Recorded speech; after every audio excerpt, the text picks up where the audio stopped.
ಧಾರವಾಡದ ಕರ್ನಾಟಕ ನೀರಾವರಿ ನಿಗಮದ ಮಲಪ್ರಭಾ ಪ್ರಾಜೆಕ್ಟ್ ಎಂಜಿನಿಯರ್ ಅಶೋಕ್ ವಲ್ಸಂದ್ ಅವರಿಗೆ ಬೆಳ್ಳಂಬೆಳಿಗ್ಗೆ ಲೋಕ ಶಾಕ್ ನೀಡಿದೆ.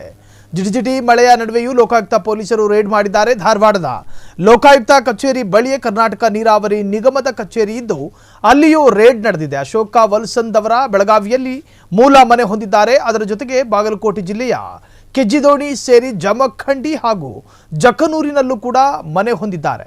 ಅಲ್ಲೂ ಕೂಡ ಲೋಕಾಯುಕ್ತ ಪೊಲೀಸರು ದಾಳಿ ಮಾಡಿದ್ದಾರೆ. ಸದ್ಯ ಧಾರವಾಡದ ಅವರ ಕಚೇರಿ ಸೇರಿದಂತೆ ಕೆವಿಜಿ ಪ್ರಧಾನ ಕಚೇರಿ ಬಳಿ ಇರುವ ಸರ್ಕಾರಿ ಕ್ವಾರ್ಟರ್ಸ್ ಮೇಲೂ ಕೂಡ ಲೋಕಾಯುಕ್ತ ದಾಳಿ ನಡೆಸಿದ್ದಾರೆ.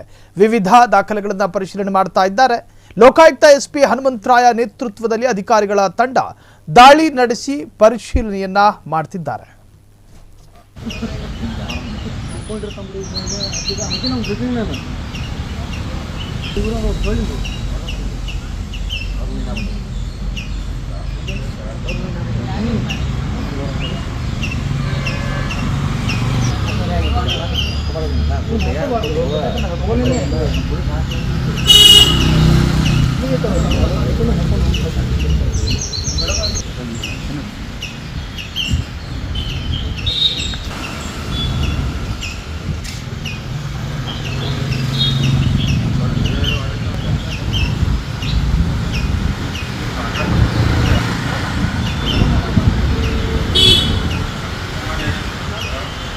ಕ್ಷಣ ಕ್ಷಣದ ಸುದ್ದಿಗಳಿಗಾಗಿ ಫ್ರೀಡಂ ಟಿವಿ ಸಬ್ಸ್ಕ್ರೈಬ್ ಮಾಡಿ, ಲೈಕ್ ಮಾಡಿ ಹಾಗೂ ಫಾಲೋ ಮಾಡಿ.